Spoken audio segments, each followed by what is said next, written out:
This week on the Analog Circle podcast, we find out what frame rate Indiana Jones and the Great Circle will be targeting on Xbox Series X and S.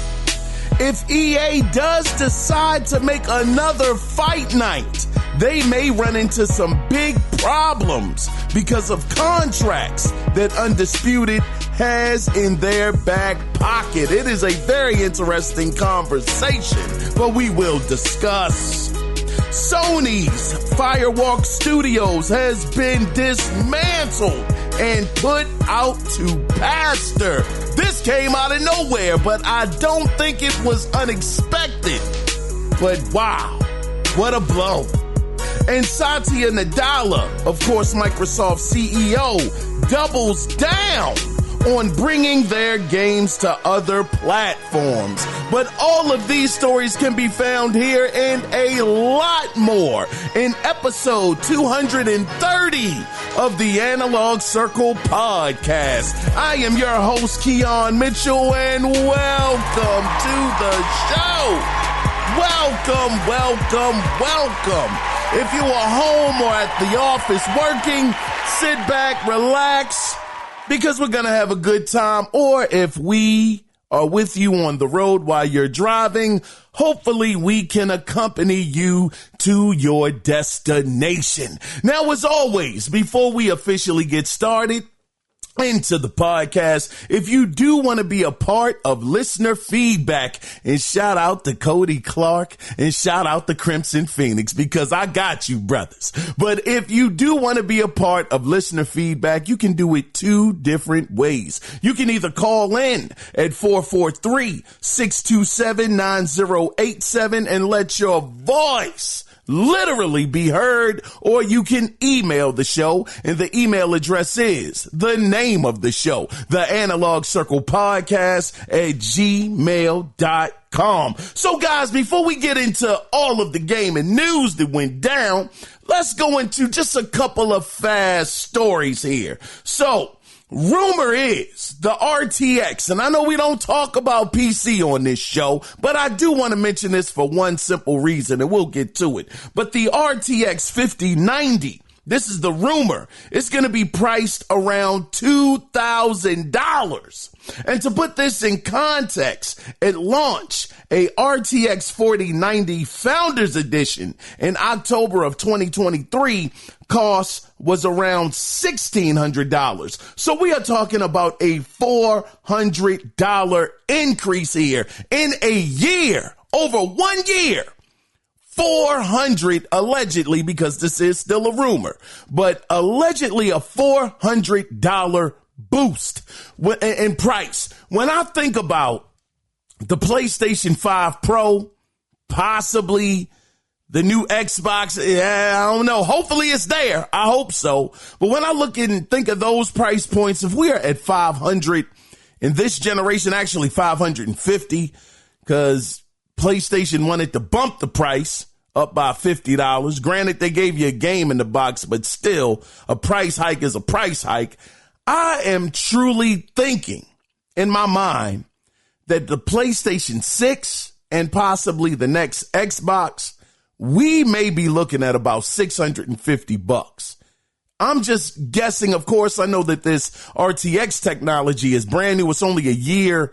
It's a year later from the previous technology, and it's a $400 jump. I'm thinking in 2 to 3 years when the PlayStation 6 comes out and the new Xbox, I think $650 may be the standard. I don't know. I would love to get you guys' thoughts on that. But the other thing I wanted to mention, this actually came from New York Post.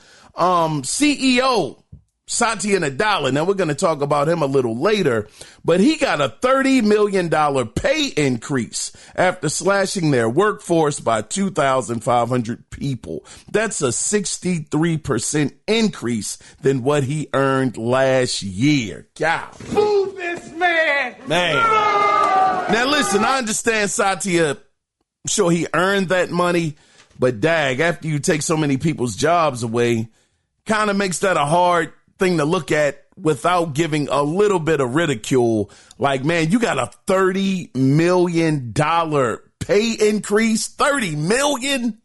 Nuts. Absolutely crazy. Anyway, I imagine how many salaries that $30 million pay increase could have paid some of those employees that got knocked off the block.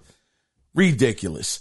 The other thing I wanted to go over just quickly, Auto Evolution. This is where I got this story from, but F124 on PlayStation 5 Pro runs at a 4K resolution. That's right, 4K resolution.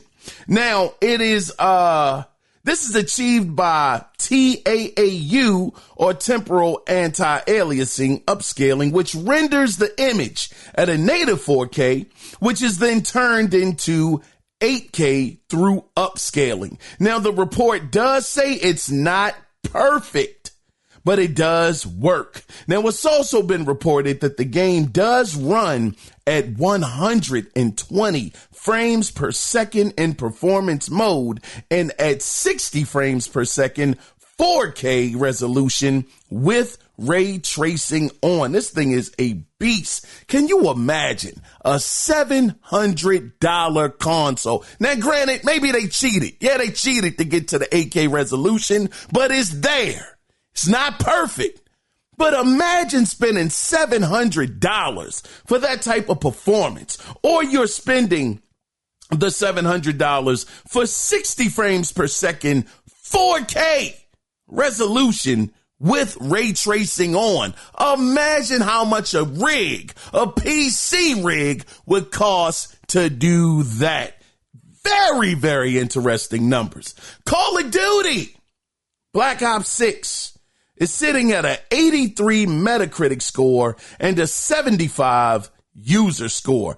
Pretty good score. Now, with some things on the table that we're going to talk about with Call of Duty Black Ops 6. Of course, I know you guys saw the question already, but we're going to get there in just a little bit. Now, the other thing I wanted to tell you guys in this just quick hit news section of the podcast is be on the lookout for a development team called Liquid Swords. Now, they're keeping their studio size to around 100 staff and want to make a hashtag AAA game. This is their aspirations. Now, they're from Stockholm, Sweden, and they're working on a game they call hashtag Game 1. I'm figuring they call it that because it's probably the first game that they're going to be working on. But Christopher Sundberg, he tweeted a description of the game that they're working on saying, quote, "Screenshot Friday.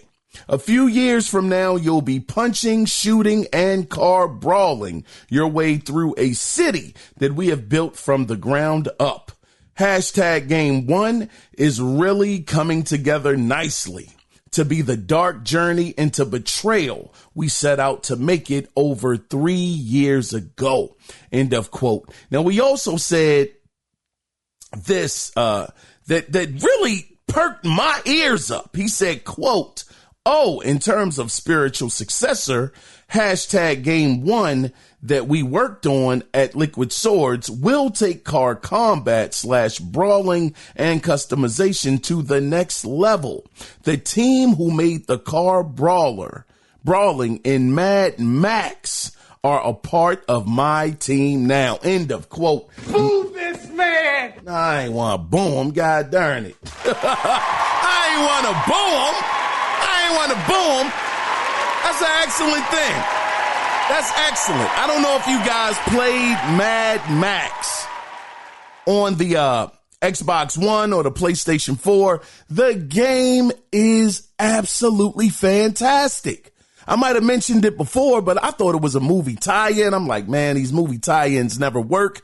They're always usually pretty bad, even in this day and age. But I will say that was a totally different story. Just amazing. It just evolved around the Mad Max world. And that car combat was dope. You could customize your car. The story was good. The combat was great. And if he's bringing that back to the forefront, you know, car combat and things of that nature. Like I told you guys, one of my favorite games from the 360 era was The Wheelman with Vin Diesel in it. That car combat was absolutely phenomenal. Thoroughly enjoyed it. So just the fact that these guys are working on something like that, something that's going to take this car combat or car brawling to the next level, and having that type of talent from the Mad Max team, that is fantastic. I think that was Avalanche Studios that made that. Not the bad Avalanche, but the good Avalanche Studios that put that together. But anyway, man, that's the end of the quick shot news, man. And let's go ahead and let's get into what we all come here for. And let's get officially into the gaming news that went down. Oh, man, it was too a little late on that bomb sound. But anyway, we're going to move on, though, from that. Now, let's get into this first story that I actually got from Gaming Bolt.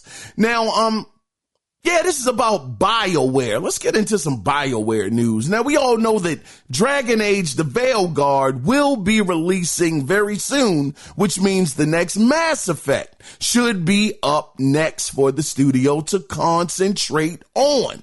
Now, up to this point, info on the next Mass Effect, to be fair, has been extremely limited, outside of being told that the game is being developed in Unreal Engine 5. Y'all know I'm a sucker for that doggone engine, man. Unreal Engine 5 got me excited. But that could change next week, because N7 Day is coming up on November 7th. So we'll have to keep our eyes and ears kind of glued to that day to see what BioWare may say. But that's not the point that I'm getting to with this story. Let's get back to the news at hand. It was some news that was revealed on X by Michael Gamble, who is the product director on the next Mass Effect. Now, he responded to a fan on X who didn't like the newest Dragon's Age art style, comparing it to Pixar, which I kind of found that weird myself. Now, from the statement, Michael responded by saying, quote, "I'm not sure I agree with the Pixar thing, but Mass Effect is photorealistic and will be as long as I'm running it." End of quote. So very, very, very small piece of gaming news. Of course, he's saying that it's going to be photorealistic. We're talking about Unreal Engine 5 here. We're talking about PlayStation 5, PlayStation 5 Pro, Xbox Series X. Well, I don't want to talk about the S too much. I mean, God dog, S is holding us all back, God dog, holding all of us back. But we see that he is at least talking about the art style, again, being photorealistic. Very, very interested to see what happens with this. We know they kind of took a step back with Andromeda. I didn't think Andromeda was as bad as people made it out to be. I've said that time and time and time again. I think it released with a lot of bad bugs, and a lot of people weren't able to get past the bugs. Understandably so. You paying your hard-earned money, it doesn't work, you shelve it, most people don't come back. But, they messed up. So hopefully this time, when they get another chance to actually take another stab at it, hopefully they will come out with the best product possible, get back to the roots of what we all love Mass Effect for, and hopefully they'll knock a home run out the park. But again, next week, on November 7th, make sure that you keep your eyes and ears out to hear any new information that may come out about this upcoming Mass Effect game, which will again be photorealistic. Let's go ahead and let's get into the next story that I actually got from Games Radar. So another game similar to Mass Effect, who has been on a hiatus, and I do mean a long hiatus, is Everwild. Now I can't remember the last time we saw or got an update about this game. So, I mean, low key, to be fair, quite honestly, I thought the game was canceled, until out of nowhere, out of the shadows, Phil Spencer tweets out, and I quote, "Great day at Rare, hanging out with the developers at their desks and playing Everwild." End of quote. Now, if I'm not mistaken, hold on. we might have seen the game. What was it? Maybe last time might have been in 2020. We actually saw this game. So, I mean, we're talking 4 years that it's been since we've seen this game. At the time, I believe they were saying they didn't know exactly what direction. Rare didn't know what direction they were going to take the game in. They weren't sure what kind of game it was going to be, if it was going to be a RPG, open world. I mean, they didn't know what kind of genre the game was going to be. So it was kind of in development purgatory, as it were. And still 4 years later, we still haven't got any new information. So at least for people that have been waiting and anticipating Everwild being released, at least one good thing comes from this, and that is that the game has not been canceled and Phil Spencer is actually playing it right now. I mean, not like literally at this second right now, but he has played it recently. And Phil Spencer also said that he was playing Fable as well. So he's been there at those studios playing those games. Fable looks good. I am really excited about the next Fable. I never really got into Fable back on the Xbox, the first Xbox 360. They kind of passed by me. I never really gave them a shot, but this Fable looks very, very good. I'm very interested in it. I'm far more interested in Fable than what's the game again? Everwild. Way more interested in Fable, but hopefully Everwild will come out to be a great game. It does have an interesting art style that I actually kind of like. So we'll see what happens with that when it does release. But until then, you know, hey, we can always keep our sights possibly on the Game Awards, which we got some news about coming up a little later. But yeah, we'll see what happens with this. But again, at least the game Everwild is still in production over at Rare. Let's go ahead and let's get into the next story that I actually got from PC Mag. So it's a group of non-profits, video game conservationists who are trying to make it so they could get remote access to certain gaming titles for video game researchers, just like researchers in other fields of media can get remote access from USA libraries for rare films or vintage manuscripts. But according to the ESA, remote access to gaming titles via the library may never happen in the U.S. Now, the Video Game History Foundation said this about the matter. They said, quote, during our hearing with the Copyright Office, the Entertainment Software Association, or the ESA,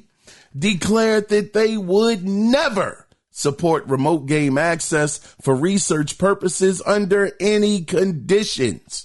The game industry's absolutist position, which the ESA owns members, have declined to go on the record to support forces researchers. No, let me kind of re-say that again.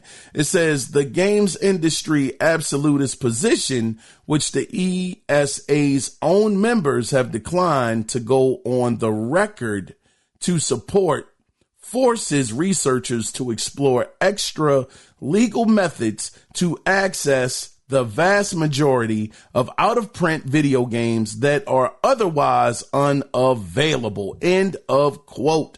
Now, it was a staggering number that says 87%. This was really odd to me, kind of crazy. But 87% of games released before 2010 are, quote, critically endangered, end of quote, in the U.S., according to the foundation, which means that they aren't easily available in their original physical and digital forms. Now, one of the arguments the ESA made to go against giving remote access was people accessing vintage games remotely would be much less supervised by librarians than on premises. Users are and could open the door to piracy.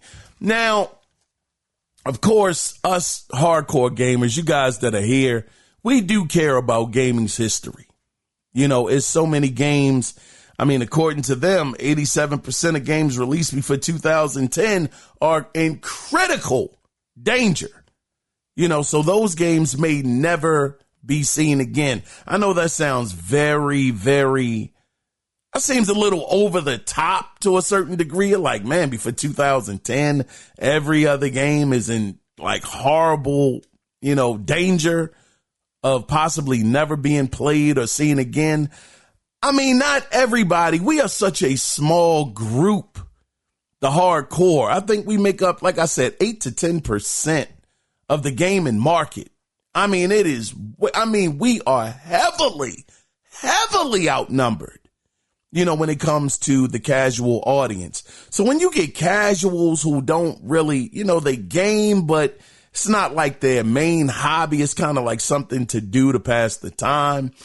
I mean, these guys, man, I wouldn't doubt that they throw the stuff away. They throw the CDs away, the games, the cartridges. Sometimes they may end up in, what do they call them? Not just sales, yard sales. Might end up in yard sales. Somebody else gets it, doesn't really take care of it, breaks it. I mean, that's another thing. Not everybody takes care of their stuff either. So you might have, kids or adults that just, they don't care, about the condition of the game. Once they play it, they throw it away or get rid of it. Unlike some of us that are hardcore, we keep our stuff. I mean, like I told you guys, I'm looking at an original Nintendo box. I got the Panasonic 3DO box. Everything is packed in. TurboGrafx 16 is over here. Virtual Boy is on my shelf in the box. I'm not the only one. We all do that who really care about our stuff, as well as the games. I make sure none of them have scratches. I put them back in the case, because I care. I love this hobby. It's my favorite hobby on the planet. Like I say, I'm not great at it. I'm not gonna sit up here and act like I'm the best game player out there. I told you, I put my games on easy.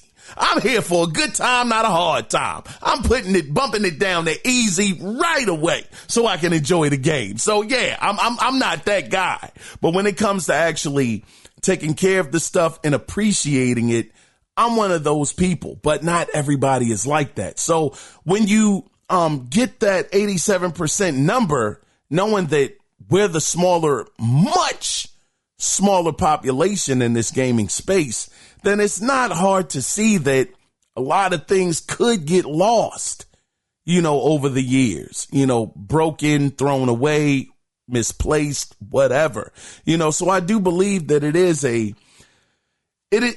a need for these guys that go out there and do this kind of work to try to, make sure that they're saving these games and this media, to be able to study it and be able to, pass it down to the next generation to try to keep it safe. So I'm hoping that eventually things will loosen with this. I mean, again, this is for remote access. And I do understand where the ESA is coming from, where piracy could definitely come into play. When you're doing it remotely, like they said, the librarian isn't looking over your shoulder or, occasionally walking by, just checking to make sure that you're handling the material the correct way. It's no real way of knowing. So hopefully as, time goes on, they'll be able to come to a medium ground when it comes to this, because this could possibly make for a rip a little later on down the line. But I mean, out of curiosity, are any of you guys into the preservation of gaming?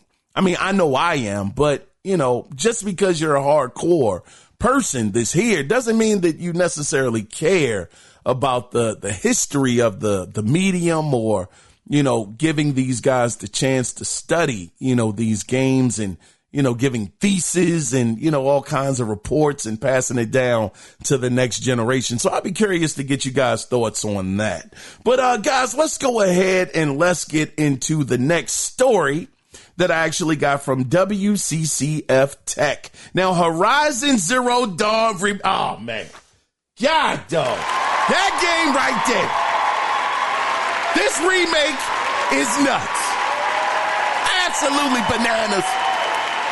Now listen, again, I mentioned it before. If you haven't seen, if you haven't seen the analysis breakdown from Digital Foundry, if you have not had a chance to watch it, I highly recommend you watch it. Absolutely incredible. Nixon did that thing, man. Goodness gracious. But let me get to the story at hand. Now, Horizon Zero Dawn Remake will have 3 performance options. It's going to be 30, 40 and 60 frames per second, which balance visual quality and resolution to achieve the target frame rate.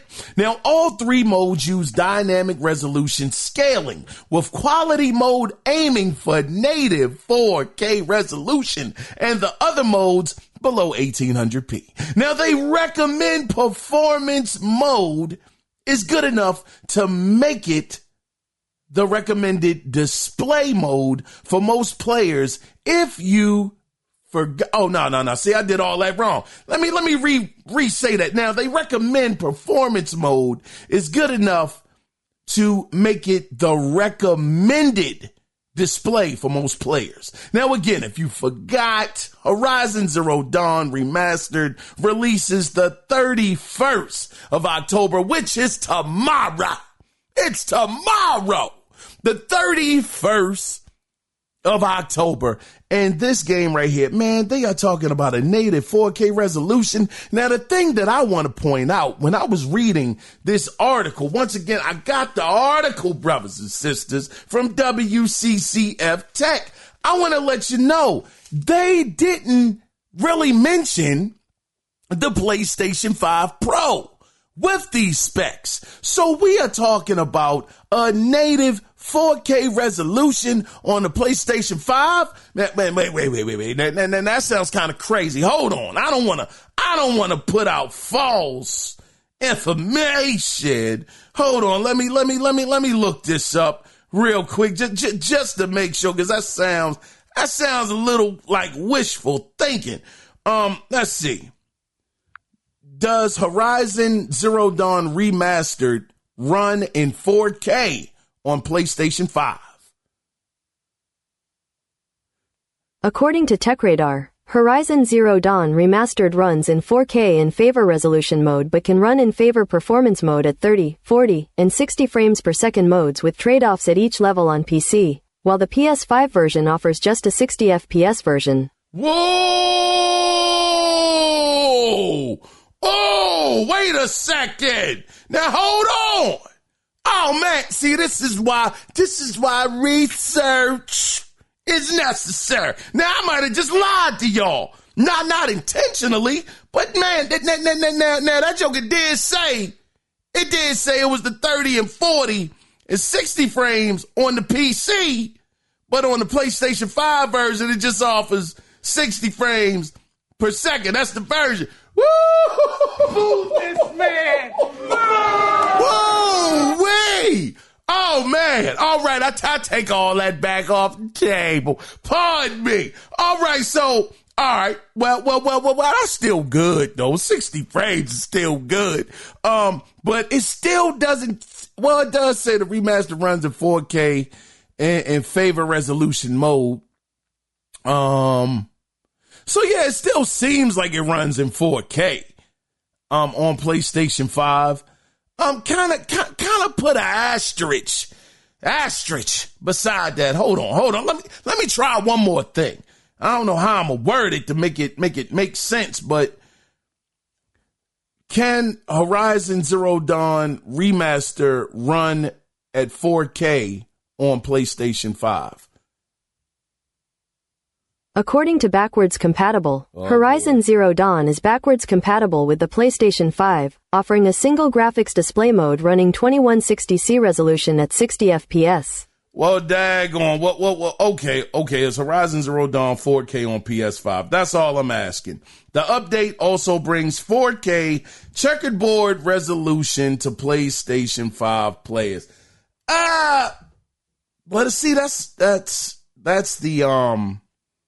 the PlayStation 4 version being brought over to the PlayStation 5 via backwards compatibility. Anyway, listen, man, I'm gonna go with the hold on. 31st piece. Yeah, I'm finished. I'm done. I can't find the answer 100%. But I'm gonna go with it's possibly gonna be 4K resolution at 60 frames per second on PlayStation 5. This is not conclusive. I can't find an exact answer. So again, let's just say it's possible. Now, one thing for sure that they said in the article, again, at WCCF Tech, is that performance mode is recommended and it should be good enough, for the display for most players. So yeah, again, tomorrow, Horizon Zero Dawn Remaster releases, and I will be getting the $10 version. I will be in line, a virtual line, to get the $10 version of Horizon Zero Dawn. And I probably won't play it until next year sometime, but I'm going to have it on standby. But we're going to go ahead, for the sake of time, we're going to go ahead and get into the next story. Now, this was real quick. This was actually revealed on, God dog, I lied to y'all. Pardon me for that. I did not do that intentionally. I just want y'all to know that. But let's get on to this next story. Now, the Game Awards, this was something I found on Twitter or X, whatever you want to call it. But the Game Awards are set for December 12th, 2024 from 7:30 p.m. until 11 o'clock p.m. And it will be held in the Peacock Theater. It's going to be held at the Peacock. So what day is that? What day does that fall on? December 12th. Will I be home for that? I probably will be at work on the road. But let's see what day that is. December 12th. December 12th is a Thursday. I ain't no doubt I'm going to be in the trenches at work. Thursday? Yeah, I'm going to be out on the road. So anyway, Thursday, it's happening. I'm excited about this. I got winning game of the year, hands down, Astrobot. I'm riding with the bot, God dog it. I think he's going to win. Even if he doesn't win game of the year, he's got to win some category somewhere. Asobi is going to get a win somewhere that night.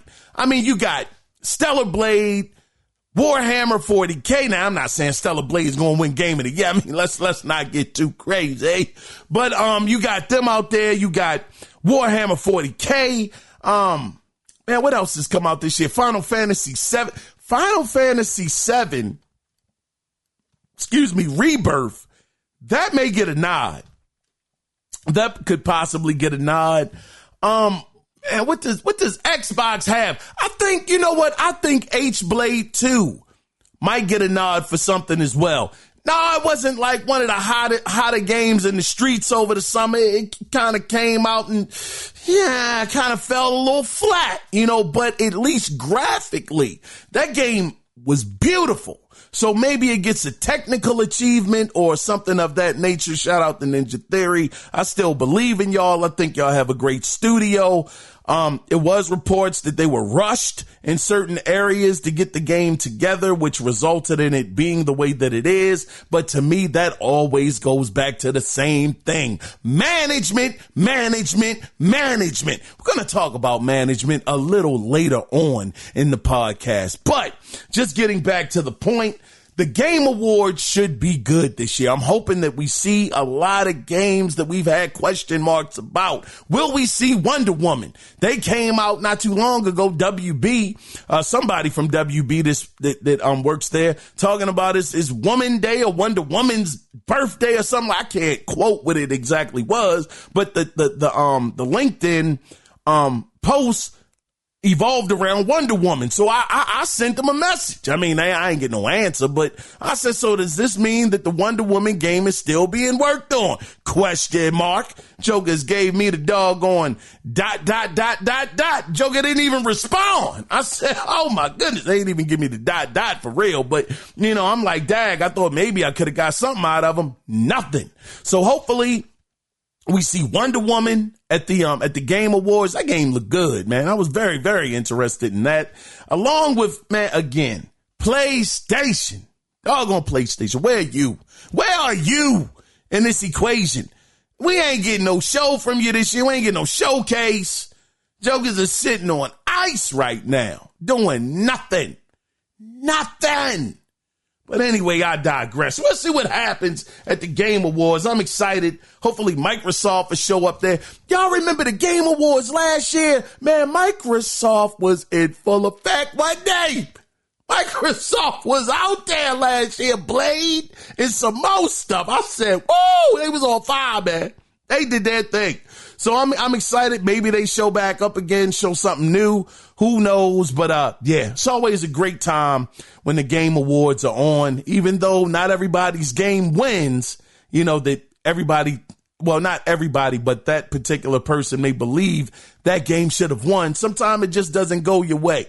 Doesn't go my way. When Uncharted 2 didn't win that year, and I think Overwatch won, man, I want the doggone kick my daggone TV screen, but I darn sure wasn't going to do that because I couldn't afford to buy another one. I kicked my TV screen. What I'm going to watch later on after the awards? I was so mad at that. I said, what is this?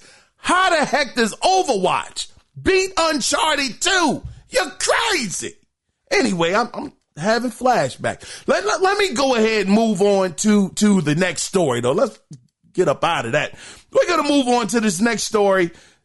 Man, that I actually got from Forbes. Okay, let's get into that. So now I may have given out false numbers, you know, a few weeks ago, you know,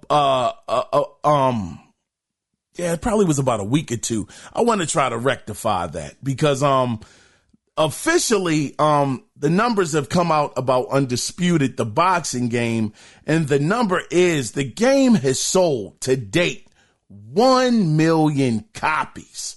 But more interesting information has come out. Matter of fact, shout out to them for that. That's a good achievement. Your first time out the gate, 1 million copies in less than a month. That's pretty great traction. But more interesting info has come out about them. Now, Steel City Interactive, the developer, of course, behind Undisputed, has a roster of 81 fighters at launch, with more signing up to be part of the game. That is fantastic, right? They're just going to continue to make that roster bigger and bigger. And with 81, that is a huge roster of boxers. Now, this is where it could get tricky for EA because of these signings. Now, Forbes spoke to someone with inside knowledge of the agreement Steel City Interactive has secured with some of the fighters, and some are exclusive. And because of them signing long-term deals, they would not be eligible to be a part of another boxing game's roster. So, for instance, they got Tyson Fury in there. They got Canelo Alvarez, Deontay Wilder, etc. Whoever signed that exclusive long-term deal will legally not be able to appear in any other boxing game. So EA would have to go after other talent who may not have signed long-term contracts, like Oscar De La Hoya. He's not in there. You know, Baltimore's own Gervonta Davis. He's not in the game. Floyd Mayweather hasn't signed on. And, you know, Felix Trinidad. Oh, man, that fight with him and Oscar. Anyway, a classic fight. But anyway, that's just to name a few of the guys on the roster. So this puts, well, before I get into that, also in December, Undisputed will be getting an update that includes gameplay improvements and possibly new fighters being added to the roster. Now, as far as the alleged return of Fight Night goes, you know, just talking about that for a second, again, this is all rumors, brothers and sisters. Don't take it as fact. Take it with a mustard seed of truth. But the game is supposed to release by 2026. Now, this is such a interesting situation. And I have to say, for Steel City, for this to be their first game that they have ever worked on, I got to give them kudos, not just for being able to get these fighters, but to also have the foresight to say, we're going to sign them for a long-term deal so you can't leave. You're stuck with us for however many years. They almost did it like literally signing an athlete to a team. We're going to give you this much money. Now, of course, I don't know if this is exactly what happened, but I'm just, hypothetically saying, that probably went somewhere around, look, we'll give you this much. If the game makes this much money, we'll give you this bonus money, but you got to stay with us for 3 or 4 years exclusively. You can't talk to anybody else. Have we ever seen this kind of move in gaming when it's come to actually signing athletes up to be a part of a game? Now, I understand that, boxing is way different than the NBA, NHL, NFL, MLB. It's different. You go through I believe it's and don't quote me on it, but I think it's the Players Association. I think they have to go through, and it kind of covers everybody under that blanket. I think it works kind of like that. I may be misspeaking a little bit, but I think it's something that it's like not a governing body, but it's something that covers everybody under the MLB banner, where you go to them, you make the deal, and everybody else comes over. Boxing is so scattered. This boxes with this promoter. This boxes with these guys. Top Rank is over here with these boxers. So it's very fragmented. It's all over the place. So for Steel City Interactive to have the foresight to say, look, we got to get some kind of structure going here. Let's sign you up for this long, you for this long, and maybe you get some money on the back end if the game is successful, but the trade-off is you can't talk to anybody else. Y'all are exclusive to us. I think that was a boss move, man. They kind of courted the market to a certain degree with some of these guys. Some of the boxers they signed. Fantastic move. Now, either their foresight was on 1,000 where they thought, look, if we go out here and we get hot, we get hot out here in these gaming streets and people are checking for us, EA is going to be on our heels. Right now, EA ain't worried about much. They ain't checking. They ain't been in boxing for over a decade. This is something they've possibly kind of forgot about. They're not really worried about. But if we go in there and we actually toe the mark, man, we gotta put a safety net in this for us somewhere, because when EA comes out, if they want to sign, they're a humongous publisher. They're going to be able to outbid us at every single turn. We got to put some safety nets in place in order to make sure that doesn't happen and we don't lose, as it were, the talent that we have in our game. So, doggone, what a move. I'm just curious to know, what a doggone move. Am I being a little extra with that? I don't think so. I've never seen this before in gaming. Fantastic. Business acumen. Fantastic.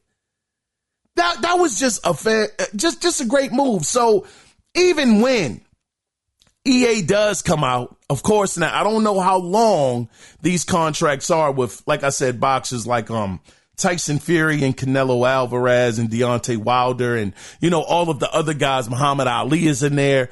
I don't know how long these contracts are going to be for them, but at least for the possible foreseeable future, EA cannot get those boxers, which means they got to go through other avenues, get other guys that haven't been signed on.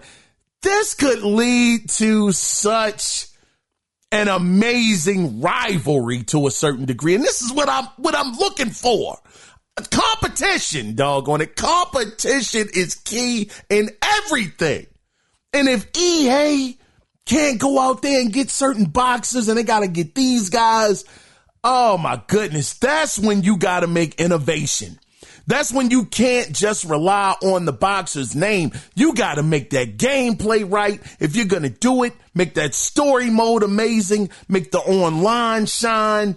I mean, you got to go above and beyond when you got that type of competition. So in 2026, when EA allegedly is going to release the next Fight Night, man, you better believe they are going to have to be pumping on all cylinders. Because, again, in December, they're going to be adding, at least to Undisputed, they'll be adding, different, they'll be adding, so I don't misspeak here, they're going to be adding gameplay improvements and possibly new fighters to the roster. So it looks like even with Undisputed, this roster could be forever evolving depending on who they pick up. So the longer EA waits, the more boxers Steel City Interactive could possibly sign on, really shutting the door on EA to a certain degree if they get them into those long-term contracts. Interesting. Very, very interesting. We will see what happens with this, through the months, the days, the weeks, possibly, years, because 2026 is, maybe a little over a year and some change away because we're in pretty much November now. So December, January 25, and so a year and some change away from 2026. But we'll see what happens with this. Man, very, very interesting. Man, Steel City said, y'all are not going to big brother us. Y'all ain't going to bump us out the paint. We got a good thing going. All of a sudden, you see we doing well, and you want to take back over a market you left. I'll be doggone if you do that to us. Man, what a move. Golly. I highly respect it. What a move. Anyway, let's go ahead, though, guys, and let's get into the next story that I actually got from Comic Book. So, if we may, let's get into some rumors. Man, what is it? What is it? Hold on. So unprofessional. Hold on a second. Oh, yeah, rumors. Rumor has it there's something that only I know. Oh, right. Man, it took me long enough. Now, let's get into some Nintendo news. So the Nintendo Switch looks to be getting 2 games that are being remastered, according to PH Brazil. Now, Nintendo and Ubisoft are coming together to remaster both Driver and Driver 2, and they are scheduled to release sometime in 2025 before the Switch 2 releases. Now, again, even though PH Brazil has been right in the past, the Nintendo nor Ubisoft has made an official announcement. So as always, like I tell you guys, take this with a mustard seed of truth. But I will say Driver 2 wasn't bad. It was, did I even play Driver 2? I don't think I played Driver 2. I will say Driver, though, on the original PlayStation, that was a game changer for me. Because up to that point, you had never played, because this is way before Grand Theft Auto was a thing. Way before. Well, GTA might have been around, but it wasn't the GTA that we know today. It might have been the over the top view. It wasn't GTA like it is now. But at that point in time, in gaming, I couldn't remember ever playing as the bad guy. It was always the good guy. And when Driver came out, even though, they justified why he was a bad guy because he was an undercover cop. So he had to do bad things in order to blend in and all of that stuff. But I was like, I don't give a doggone. I'm sold. I'm playing as the bad guy. It was such a change because for so many years, you always played as the hero. You never played as the villain. So you never really got your hands, dirty on the crime side of things. And I loved it. Absolutely loved it. Being a getaway drop, man, come on, man. God dog it. The game was so good. I enjoyed it so much. And maybe that's why I was such a big fan of the Wheelman, because I was a fan of Driver First time I'd ever played a game like that. The wheelmen, they took it to another level, being able to get out of the car. I believe you could get out of the car in Driver. Maybe not Driver, maybe Driver 2. I think you might have been able to get out the car. I don't know if you could do too much, too many activities on foot, but it was what it was. But after playing that and then playing the wheelman, I really enjoy those kind of games because the car combat, like I said, maybe that's why I'm also, pretty excited about, that studio that I was telling you guys about earlier, with the direction of the game that they're going in, having that, car brawling combat in it. Again, the name of that studio is, Liquid Swords. Yeah. So I'm just, God dog, it just hit me. That's the name of one of my favorite albums of all time by GZA. Liquid Swords from the Wu-Tang Clan. God dog, one of the greatest rap groups to ever do it, man. Shout out to Liquid Swords and GZA. But, I just went on a tangent. God dog. But anyway, just thinking about this, just getting back to the point with Nintendo, releasing this, depending on how good the remaster is, this might be something I would be interested in picking up just to, get my hands on it, play it for a little bit and, just kind of remember those days from, back then when I had never seen or played anything like this, at the time. So what was that? Who developed that? Was that Reflections that developed, Driver? Let's see. I'm just curious to know because it was such a great game at the time. Who developed Driver on PlayStation?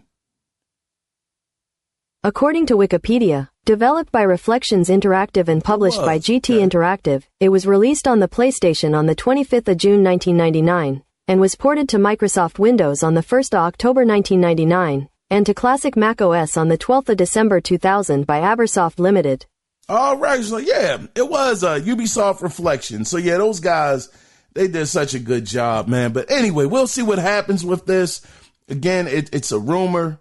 Take it with a mustard seed of truth, and we'll see what happens next year when it's allegedly supposed to release.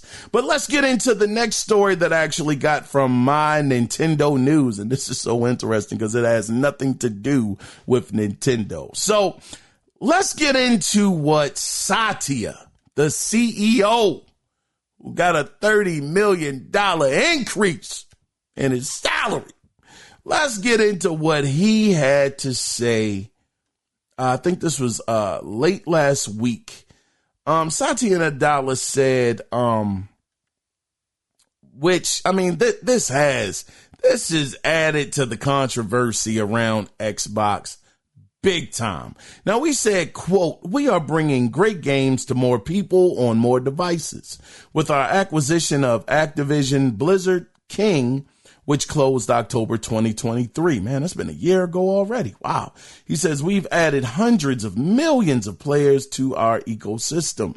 We now have 20 franchises that have generated over $1 billion in lifetime revenue, from Candy Crush, Diablo, and Halo to Warcraft, Elder Scroll, and Gears of War." Man, that's a little disingenuous. Listen, I understand you bought it. I know, Satya. I know you own it.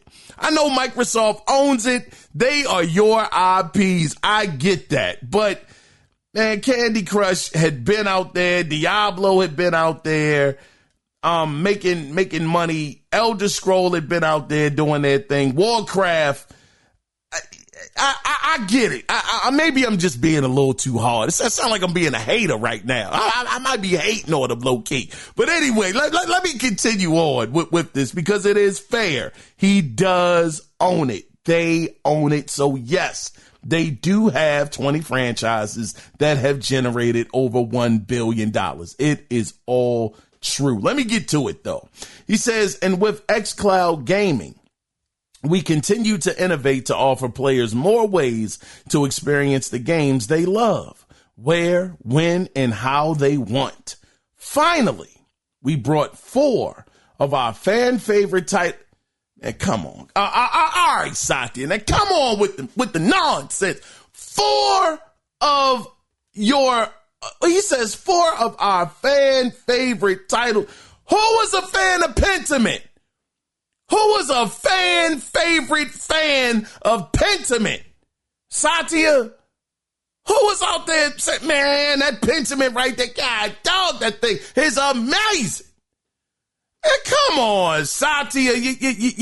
Who was tripping off of the, I got to quote Z because I can't remember the name of the game, but Honey, I Shrunk the Kids. What was that game? Who was going crazy over that on the Xbox side? Man, come on, man. Now, High Five Rush, I give you that, brother. I mean, that was amazing, according to the fans. I never played it, but I heard it was amazing. But come on, Satya, with this, we finally brought 4 of our fan favorite titles to Nintendo Switch and Sony PlayStation for the first time as we continue to extend our content to new platforms. End of quote. Man, I thought it was a report that came out that said that they were slowing down on bringing games to other platforms. I thought that was the new talk. Oh, hold on now, wait a minute. The production is starting to slow. They're not going to be giving PlayStation many more games, and it's going to slow down. They're not going to be doing that. That don't sound like the case to me. Satya sound like he ready to give it all. Now, granted, to be fair, it was a report that did say that it could be a red line, between which games they will let go and which ones they won't. And the red line seems to be games that are how would you say, they're like mainstay franchises that built the Xbox platform. So Halo is one of those red lines. Gears is one of those red lines. Forza being a red line. As well as maybe a couple of other ones, but they weren't extremely specific on what that red line would be, with other titles. But that's going to be, determined at a later date. I think games like Elder Scroll, Doom, of course, Doom is coming. Indiana Jones, that's coming. We got some news on that too. Those kind of franchises or games, I don't think they're going to be Xbox exclusive. Man, that's rough. That is just rough. I don't want to be too biased because, man, I don't like Xbox right now. I don't like them.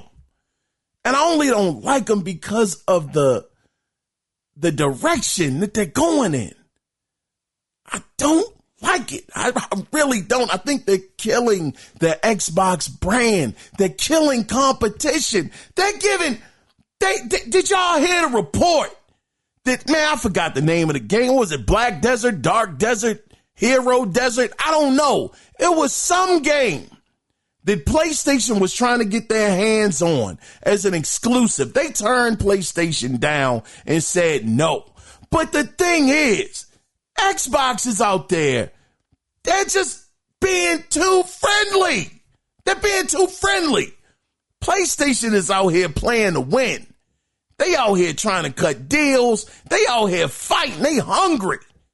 I mean, they got Stellar Blade coming to the platform. Well, it's there now. They've had all of these third-party deals that have come out on their platform exclusively, even to the point where, man, the real just slap in the face to me was when PlayStation said, look, we're going to release our Horizon Lego on Nintendo Switch before we ever even think about putting it over on the Xbox. God, dog, you want to talk about commitment to petty?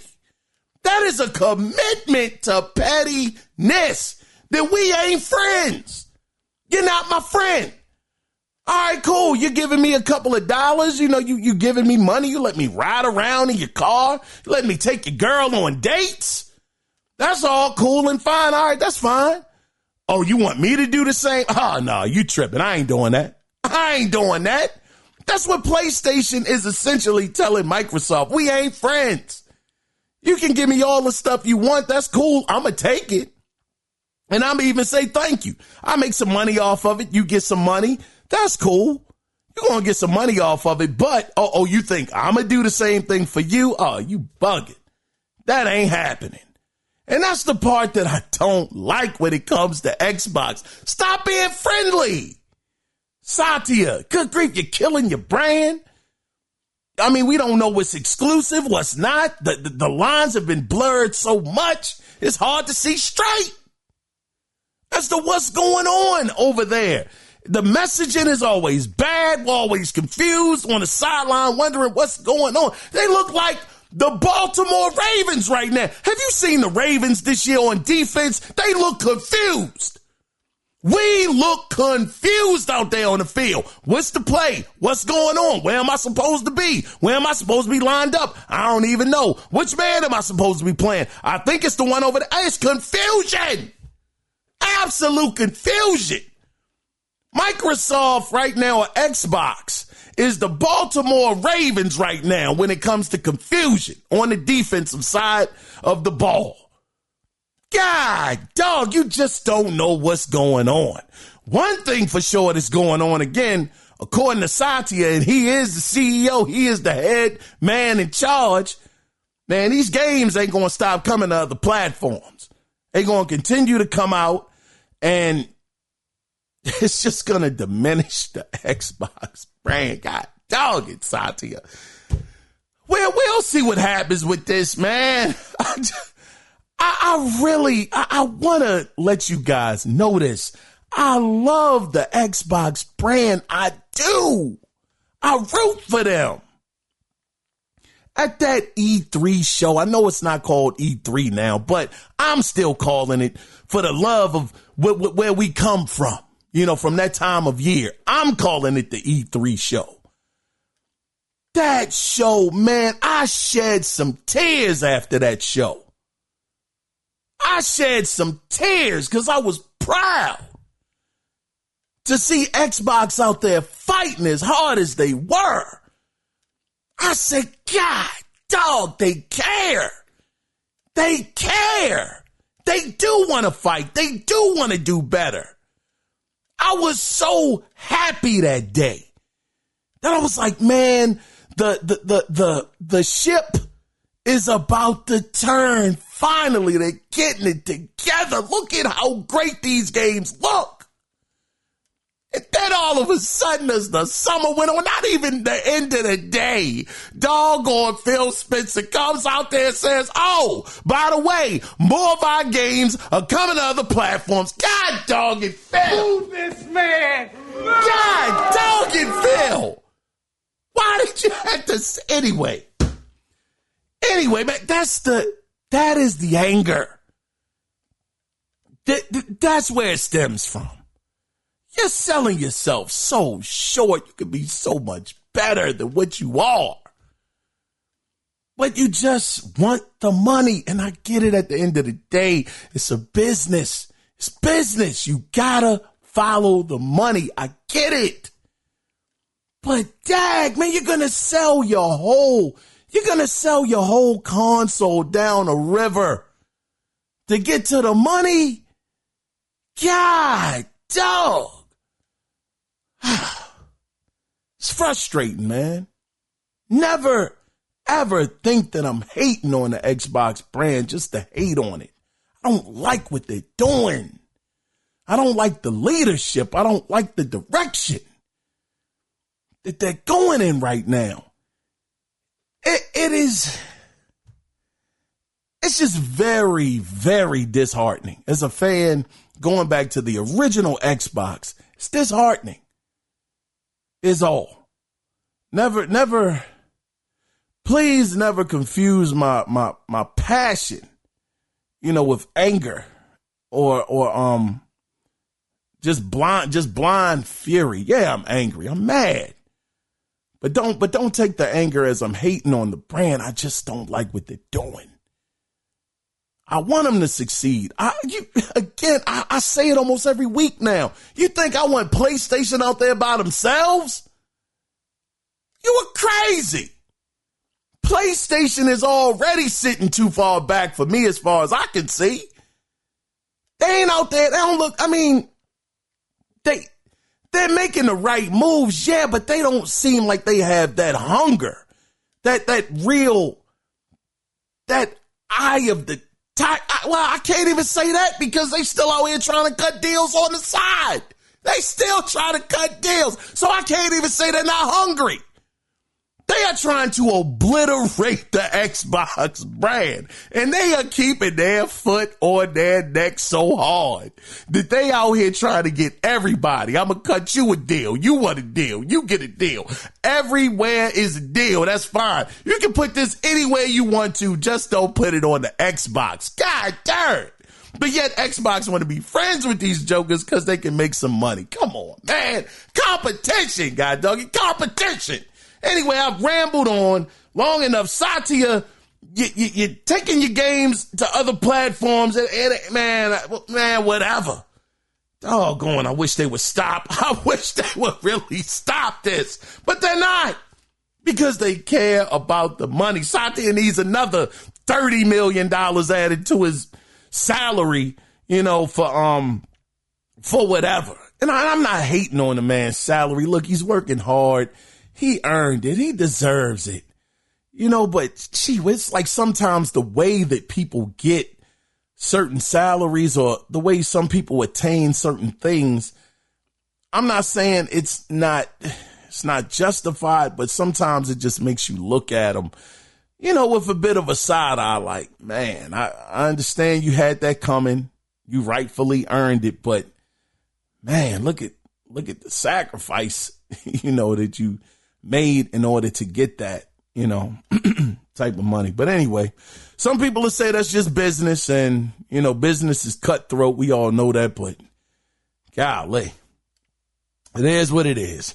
Let's go ahead though, guys, and let's get into the next story that I actually got from Windows Central. So I was talking about Xbox, and let's just get into this Indiana Jones and the Great Circle information. So creative director Axel Torvinius had some interesting comments when it came down to the performance target of the game, where he told Windows Central, in an interview, quote, "But what I can tell you is that the ambition is that the game runs at 60 frames per second on Xbox Series X and Xbox Series S, and that it shouldn't be compromised in the visuals or the experience of the product. It should feel cohesive, running smoothly at 60 on both."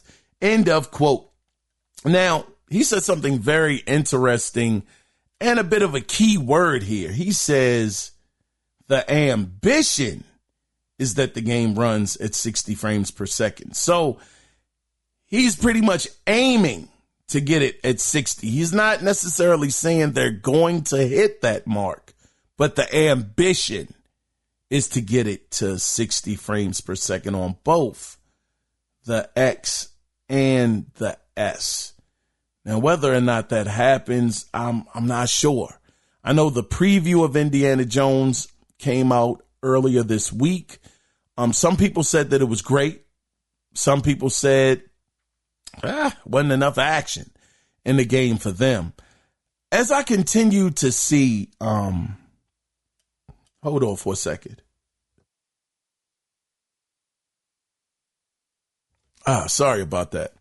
After I continued to see Indiana Jones over like maybe 2 or 3, maybe about the third time I saw it at that show where they announced it for PlayStation, that it was coming out for PlayStation, I started looking at that joint and I was like, I don't know about this. I don't know. Machine Games is great at what they do. Absolutely marvelous. But something about this Indiana Jones game, I just don't know. I don't know. it looks like to me, it looks like this game is going to hit somewhere maybe in the 7s. That's where I got it going. Maybe in the 7s somewhere. It might get 8. I mean, look, this is Machine Games. I'm kind of bugging. I'm bugging a little bit. This is Machine Games. I get it. But when that one guy said it wasn't enough action in the game, I was saying to myself, yeah, some of those scenes made it seem like you're going to be doing a lot of puzzles, more puzzles than combat. And that's the part where I'm like, I don't know how they're going to balance that. Now, if they can make an even balance, it's 50-50. You know, you're doing puzzles and you're doing comp. Well, I would like 75-25, really. Give me more action and puzzles. Puzzles are not fun to me in a game. You know, I understand that they're needed sometimes to kind of engross you in the story or whatever, you know, but give me more combat than puzzles. You know, I'm for that any day. But we'll see with the balance. I think it's going to be a balancing act. If they can balance it out where they can do both equally, well, maybe not equally again. Get more combat than possibly the puzzles. And every one of us are different. Gamers are different. Some people are going to want more puzzles than combat possibly, but that's just not me. So hopefully they'll just make an even balance over it. But again, they're aspiring to make the game 60 frames per second, or again, their ambition is to make the game 60 frames per second. We'll have to see what happens with that. The Series S as well. He's saying that they're gonna, you know, try to do it on there too. So, you know, oh shucks, who's this? Sorry about that, y'all. That was so unprofessional. I gotta get back to them.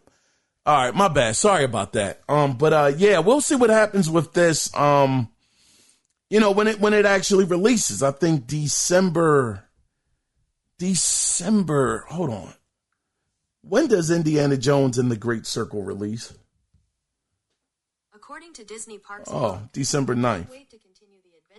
Yeah, December 9th. So we'll see what happens with it. But I'm getting long-winded here. Let's get to the final story for the week. And actually, I got to shout out to my guy. Man, I got to shout you out, Mr. Cody Clark, for this. Thank you, brother. Thank you for this email.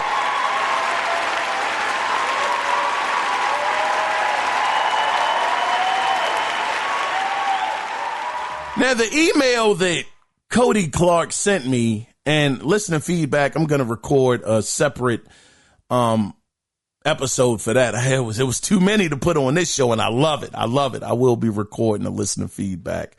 But let me get into this email Cody sent me. So this was pertaining to Sony and Firewalk Studios. Now, this was Firewalk's quote, because if you weren't aware, Firewalk Studios has been closed down.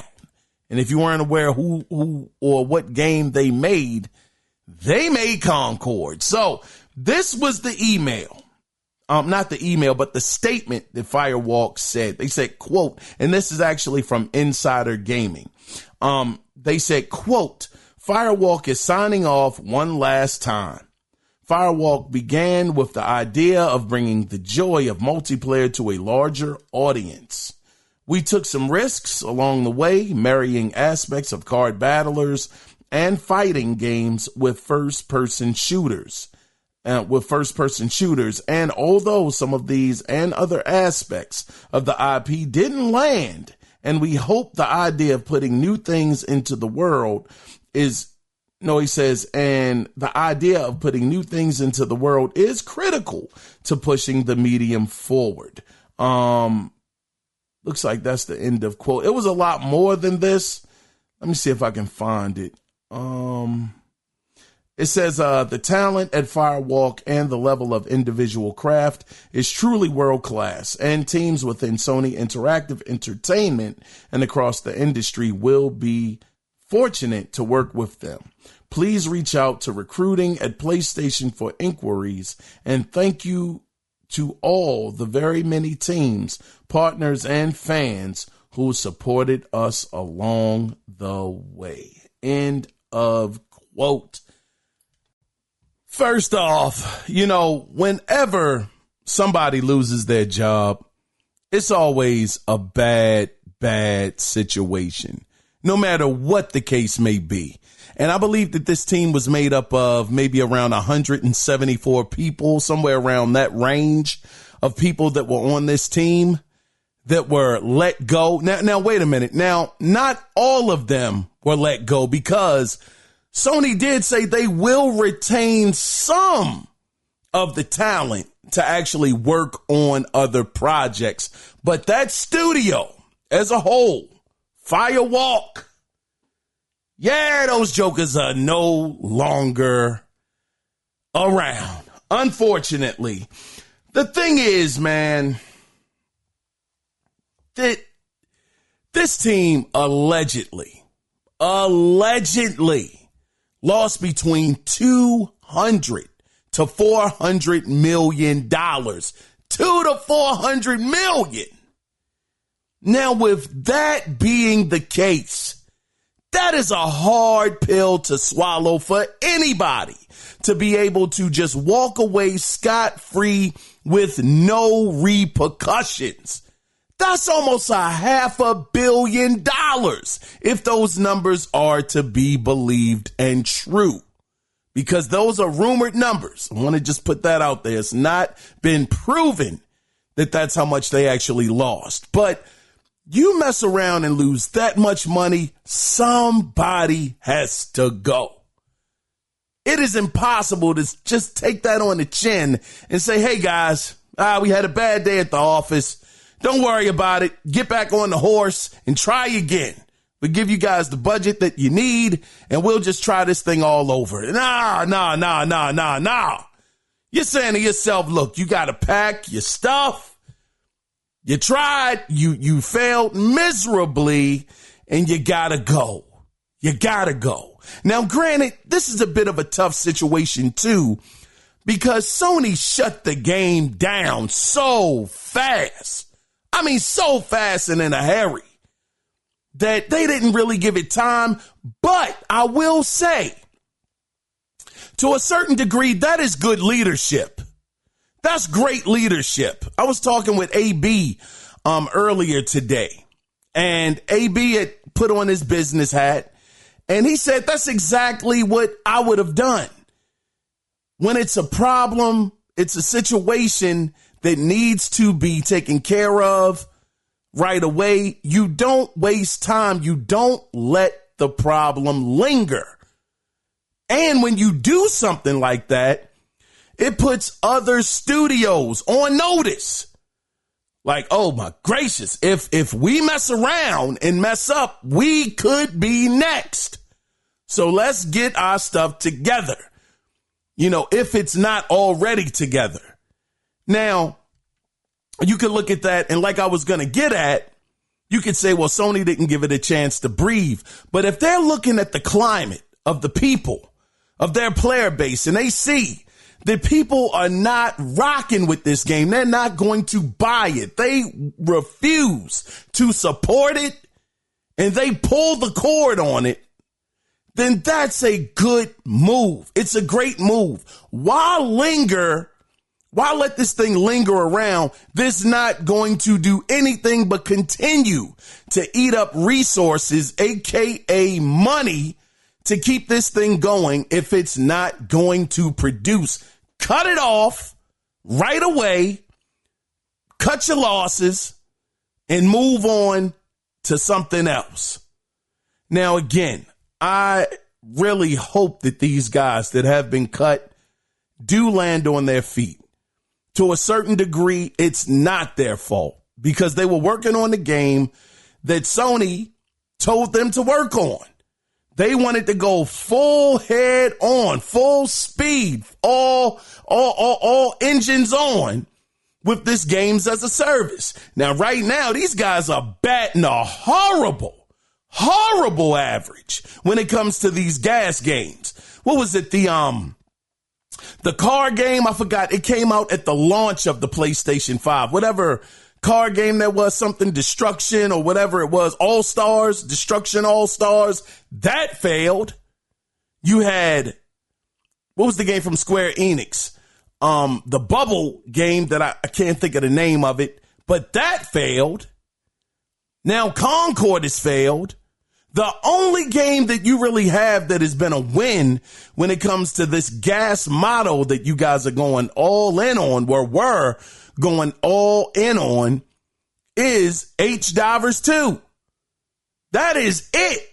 That is the only game that you have that has been successful thus far. So what does this say? This possibly says maybe you need to back off of these gas games. Granted, I know you got to make some. It's great revenue if you get one that hits. It's fantastic revenue. It comes in consistently every month. That can fuel the machine to make sure that you're able to make other games if you can get a hit. But maybe, just maybe, with this happening, as it has, maybe they fall back even more from this gas games model, because as it stands right now, they're just not good at it. Sony, you're not good at it right now. I understand you got to keep working at something to get better, but your strength, Sony, we all know, is single player, story driven games. That's your bread and butter. That's what you're known for.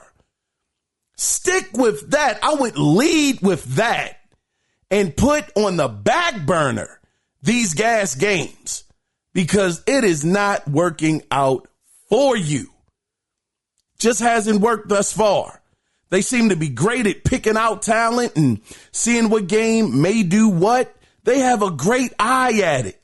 But this gas situation, man, y'all just don't seem to have an eye. Y'all do not seem to have an eye for this. Y'all are on your Xbox stuff when it comes to that. Y'all just can't judge what a good game is when it comes to gas. So it's unfortunate that these guys have been shut down. It's sad, but again, it's a alleged $200 to $400 million loss. Hiroki Totoki is not going to take that and say, oh, well, we can just move on. No. Repercussions had to happen. Again, I hope all of these guys land on their feet and they're able to go somewhere else and make some great games. But anyway, that is the end of the gaming news this week, which leads us into Video Game Theater. And on this week's Video Game Theater, we're going to be taking a look back at November 15th, 2016, to a game I thoroughly enjoyed in Watch Dogs 2.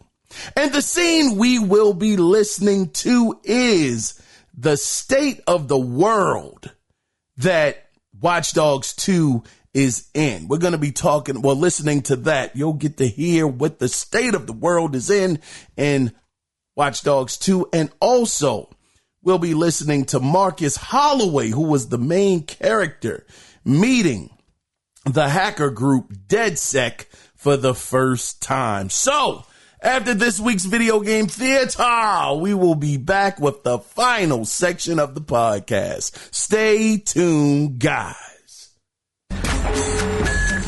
Help him. Come on, go. Josh! Okay.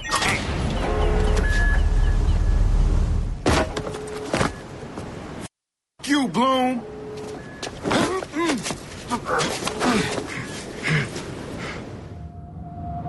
In 2013, Chicago realized the promise of smart cities with CTOS, a citywide operating system merging big data with surveillance, security, and transit programs.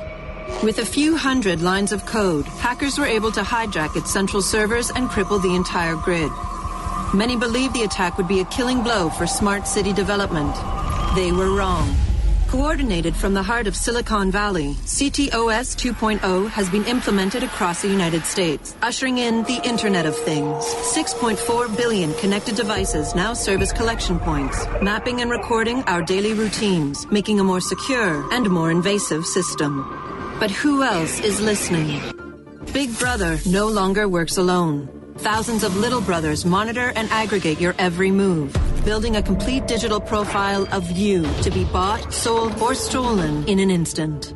Toys study your children, reporting their play habits back to marketers. Appliances, consoles, and home security systems give corporations a window into your private life. Control of your vehicle and mobile device can now be breached remotely by anyone at any time. You may think that you are immune or underestimate the risk, but your digital shadow is already compromised. Insurance companies use algorithms to monitor your life habits and limit or deny coverage. Health providers determine if your cancer is worth treating. Search results and news feeds are skewed to bias mood and influence your vote, engineering social uprisings on a massive scale.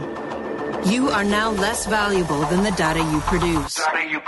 This is the new reality. Going dark is no longer an option. With threats to personal freedom rising, many are stepping forward. Whistleblowers, activists, and hackers have drawn their battle lines, putting the establishment on watch. But are they threats themselves, or have they become freedom's last line of defense? Freedom's last line of defense.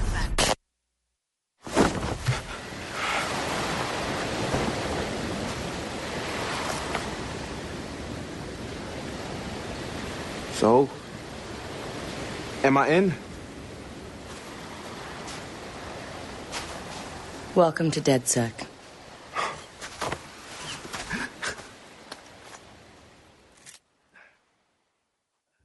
Watch Dogs 2! What a fantastic game. Marcus Holloway was a dope character. And just listening to the state of the world, well, I should say the Watch Dogs universe, listening to that pretty much mirrors what we go through today. It was such a great story. They actually touched on real things that happen. And, real life, like the Scientology and all of that stuff. I mean, I'm not going to get into the specifics of all of the story beats, but it was like almost like a parody of certain real life events in that game. It was so well done. Graphically, it still holds up. Took place in San Francisco. I should say a fictionalized San Francisco, but just a fantastic game overall. But anyway, let's go ahead, guys, and let's get into the final section of the podcast. And of course, I went over this earlier what the question was going to be, but let's go over it officially. And again, thank you guys for being here. I greatly appreciate it. But the question that I have for you guys this week is, will Call of Duty expectations kill Game Pass? Now, you may be saying to yourself, what does that even mean? I'm going to explain exactly what I mean by that question.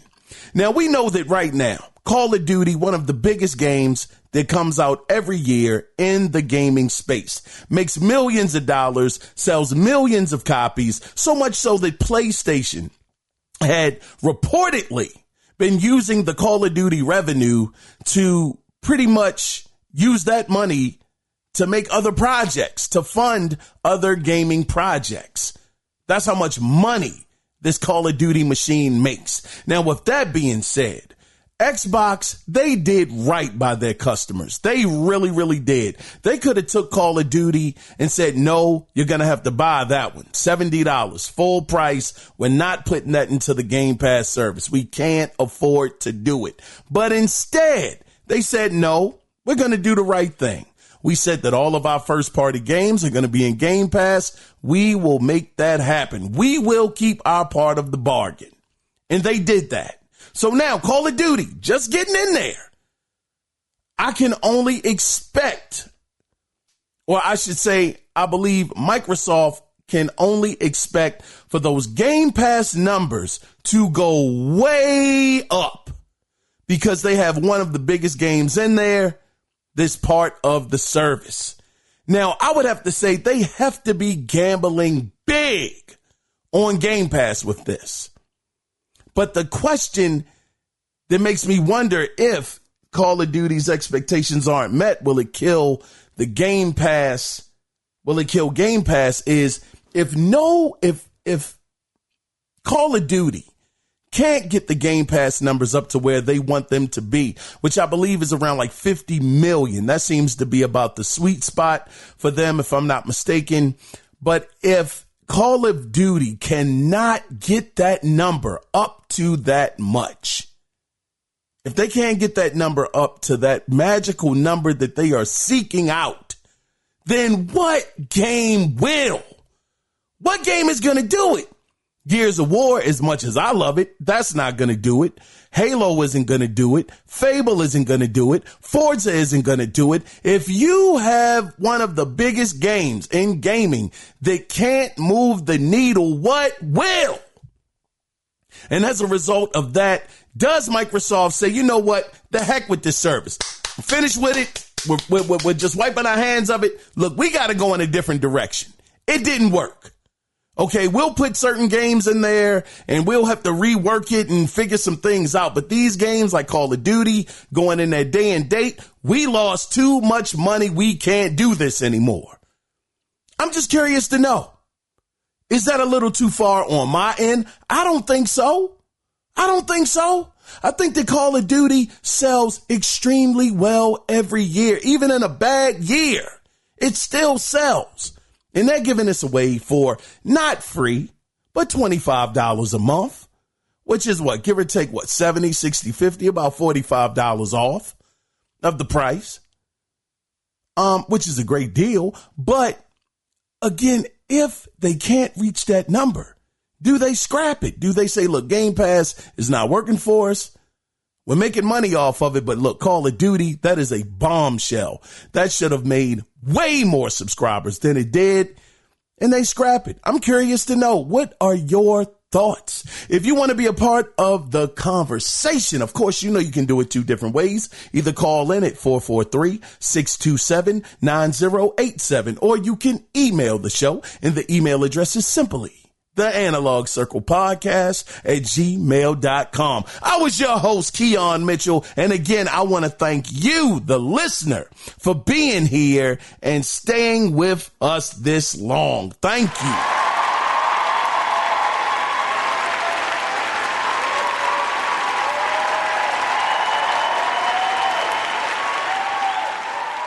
So with that being said, guys, before we wrap this thing up and put a bow on it, always remember one thing. It is not about the consoles. It is about the games. So until next Wednesday when we do it again, until then, you guys take care.